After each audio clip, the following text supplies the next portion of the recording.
Nous sommes arrivés à un moment, je crois, clé, du point de vue que pour procéder à mieux avancer sur le débat, nous avons besoin de la vision de l'Europe, notamment de la vision de la direction générale qui a plus d'influence sur toutes les politiques régionales. C'est pour cette raison que nous avons demandé à M. Wolfgang Streitenberger, j'espère l'avoir bien prononcé. Lui, il est conseiller du directeur général de la DG Région de Bruxelles, un bon connaisseur de ce que l'Union européenne est en train de faire, mais aussi, est très important, de ce que l'Union européenne pense faire pendant les nouveaux septennats 2014-2020, après qu'on aura approuvé les prochaines perspectives financières. C'est pour cette raison que M. Streitenberger va nous parler d'une coopération territoriale européenne renforcée et réformée. Je vous cède immédiatement la parole avant de vous dire qu'on aura l'occasion, si on a un petit peu de temps, encore de lui poser quelques questions à la fin de son intervention. Merci beaucoup. Thanks very much, Mr. Streitenberger. The floor is yours. Thank you, Mr. President, dear hosts, ladies and gentlemen, good morning. Thank you for having been invited to speak to you at such an interesting event, important event. I enjoy particularly doing my job, explaining our policies when it has to take place in the sunny south and not in the cloudy and rainy and still winterly north. I have agreed with the organizers of the event to tell you a bit about one instrument in the toolbox of our regional policies, which seems to be of particular interest, relevance for your initiative, namely the support which we give to the European territorial cooperation. It is the aim of the Arco Latino to foster cooperation between territorial collectivities in order to strengthen economic and social cohesion of its regions. What you do is to promote cooperation between regions, and exactly this we do as well with supporting European territorial cooperation. I will use the acronym ETC further on. Thus, it might be of interest for you which reforms of this instrument are foreseen for the next programming period 2014 till 2020. But before I will inform you about the reforms, let me recall the fundamental structure of our European territorial cooperation in the context of our regional policy as a whole. What does ETC do? The ETC provides a framework for the implementation of joint actions and policy exchanges between national, regional and local actors, very important local actors in member states, but also candidate and some non-EU countries. Our ETC consists of three components, namely a cross-border, a transnational, and third, an interregional cooperation component. First, cross-border cooperation fosters cooperation between regions sharing a national border. Second, transnational cooperation promotes cooperation in larger geographical areas, such as, for example, between member states and regions located in the Alpine region. It can also support macro-regional and sea basin strategies. Third, interregional cooperation provides a Europe-wide framework for the exchange of experience at regional level on topics derived from the Europe 2020 strategy. Well, what is the purpose of ETC? ETC aims at reducing the negative effects of borders on the regions concerned. It further aims at developing larger transnational regions and at facilitating the transfer of experience, analysis and know-how. The Commission we support the ETC financially since years. What did we propose in the financial terms for forthcoming periods? We asked to set aside 11.7 billion euro for ETC. This represents a substantial increase of 1/3 compared to the resources available for the current period 2007-2013. These funds will be distributed on the different cooperation components, which I have just quoted as follows: 73% on cross-border cooperation, that's the largest part, 21% on the transnational cooperation, and 6% for interregional cooperation. Before I inform you about the reform of ETC, let me briefly speak about our new cohesion policy in general. What will be different compared to the current period 2007-2013? Most importantly, it is the strong alignment with the successor strategy to the Lisbon strategy, namely with the Europe 2020 strategy. This new strategy defines the overarching, so to say, European priorities of smart, sustainable, and inclusive growth, to which all European policy areas will contribute. These priorities are translated into 11 thematic objectives applicable to the European Regional Development Fund, to the Social Fund, to the Cohesion Fund, to the Rural Development Fund, and to the Fisheries Fund. Each of these 11 thematic objectives of this thematic menu is broken down in investment priorities in the rules specific for each fund, which gives further detail on the intended focus of interventions. For ETC programs, which is a part of our regional policy, the relevant priorities per thematic objective are set out in the European Regional Development Fund regulation. In the same way as for cohesion policy in general, the alignment with the Union priorities of smart, sustainable, and inclusive growth is a key element of our ETC programs. In order to ensure this and to avoid the fragmentation of the available funding, a focus on a limited number of priority themes, we call that thematic concentration, is an important reform element. Our reform proposal also contains a number of elements to increase the result orientation and effectiveness of the interventions, as well as a number of simplification elements. I will come to that in a moment. In addition to the regulations mentioned, the Commission proposes a separate regulation for European territorial cooperation to take better account of the multi-country context of the programs and make more specific provisions for cooperation programs and operations. This, we hope, will also allow for a clearer presentation of the specificities of European territorial cooperation. Furthermore, to take account of the special character of ETC programs, the regulation contains a number of additional priorities, additional to the 11 which I have already mentioned. So it has a wider scope, a larger marge de manœuvre, so to say. This is to ensure that, for instance, European Social Fund type of actions can continue to be financed.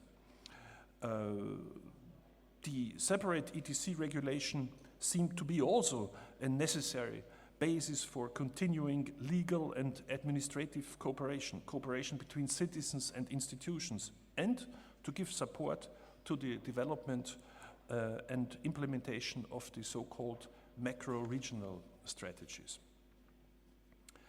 As just briefly mentioned, a new element in the proposal is related to thematic concentration.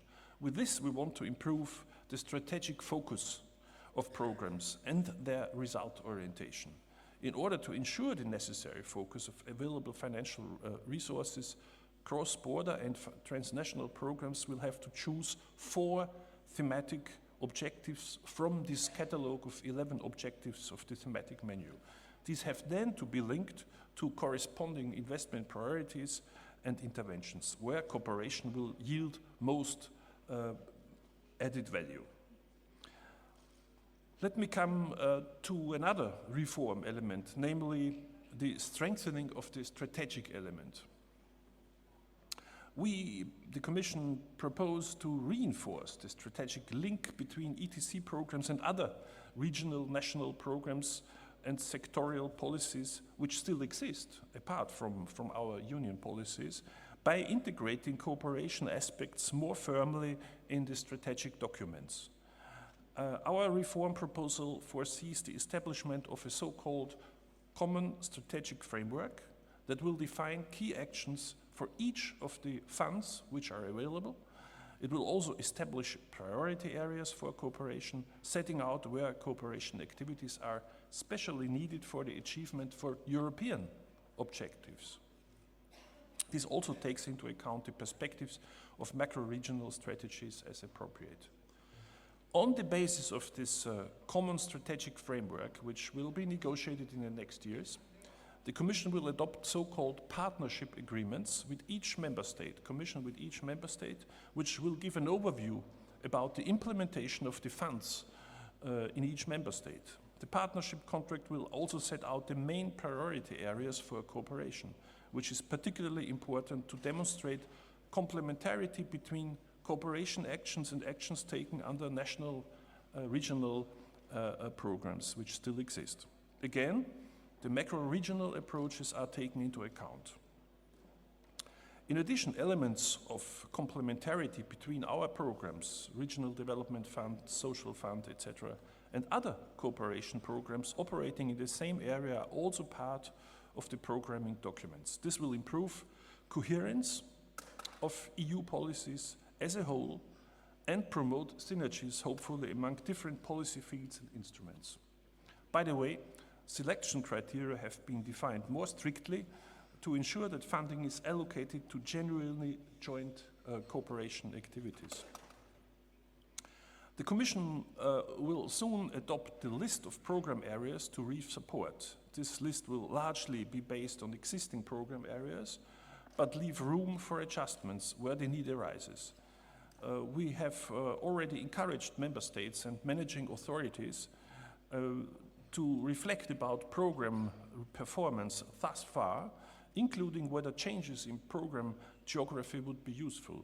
A structured discussion process with member states is just starting. Another important reform element is to increase performance and effectiveness of our funding and supporting activities. How do we want to achieve this? Programs will contain so-called performance frameworks, defining program-specific milestones, indicators against which progress in implementation can be precisely assessed. However, performance reserves, as they are foreseen for the regional policy in general, will not apply to ETC programs. Performance review processes in 2017 and 2019 will have to identify areas where implementation is not progressing and as swiftly as intended, and where there might be a risk to overall performance in the years to come.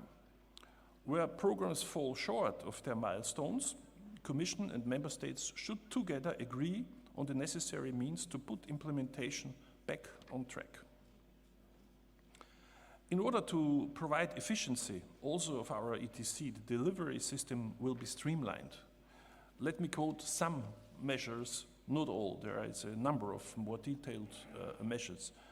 One measure is the Commission proposes to merge the functions of the managing authority with those of the certifying authority. Another proposal is an accreditation process with a proportionate Commission involvement will replace the compliance assessment procedure. There will be no Commission involvement in the accreditation process if the regional fund contribution to the program does not exceed 250 million euro.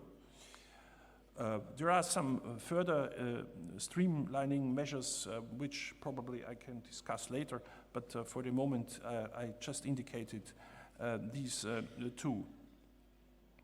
After such a short oversight, let me show you some new territorial options which we offer also in this new European territorial cooperation. What is it about? We call it community-led local development. I think something very important in view of that what the President of the Arco Latino has just said about the role of the intermediary local authorities. Community-led local development. Another instrument will be integrated territorial investment based on urban development or other territorial strategies. These new territorial options which we introduce for cohesion policy delivery can be used by European territorial cooperation programs as well. The condition is to implement them under cooperation principles, which means jointly by partners from at least 2 countries participating in a cooperation program. So, and what's about the macro-regional strategies, which, like the Danube Space strategy and the Baltic Sea strategy, are in everybody's mind? We consider macro-regional strategies as broad-based integrated instruments covering member states and regions, focusing on the alignment of policies and funding. The overall purpose is to increase policy coherence, to maximize the impact of public spending, and to reinforce the benefits of a coordinated, place-based response to shared issues. Given the possible overlap between existing and future macro-regions, sea basins and transnational program areas, the proposed regulation for 2014-2020 explicitly foresees that transnational cooperation can also support, that means ETC money can also support the development and implementation of macro-regional strategies and sea basin programs, including the ones established on the external borders of the EU. The Commission encourages the managing authorities to start the planning and programming process for the future ETC programs as soon as possible. This should include reflections also on program geographics, thematic priorities to be tackled, and the setup of implementation structures. Ladies and gentlemen, I have tried now to give you a very short overview of our new cohesion policy with a focus on European territorial cooperation. I hope this was somehow useful, but I do not want to conclude my speech without expressing my appreciation for the ETC programs currently implemented in the area of Arco Latino. We have 2 excellently working transnational cooperations here. First, the MED, covering 13 states and ranging from Portugal via Italy to Cyprus. Secondly, the Sud-OE, the Southwest European Transnational Cooperation. The MED, the first one, has gotten a EU funding of 193 million euro. 75% are already committed, which is a very good rate, I have to say. The MED comprises both member states and third countries like Albania, Bosnia-Herzegovina and Montenegro. It focuses on the strengthening of innovation capacities, environmental protection, improvement of mobility, territorial accessibility, promotion of a polycentric and integrated spatial development. 104 co-funded projects are running. Further calls for projects will follow soon. The second big program, which I have mentioned, the Sud-OE program, gets a support of 99 million euro. It's a bit smaller than the other one from us, and has equally resulted in 75% commitments already. The program focus is quite similar, by the way, to that of the MED. Therefore, I can congratulate the participants of these 2 programs, and naturally the partners of the different cross-border programs as well, which are implemented between Portugal, France, Spain and Italy. The successful cross-border and transnational cooperations are encouraging further regions of the Arco Latino area to cooperate in regional development. This is best practice, and I wish you all much success with your current and future projects, and now I'm ready for a few questions, and thank you for your attention.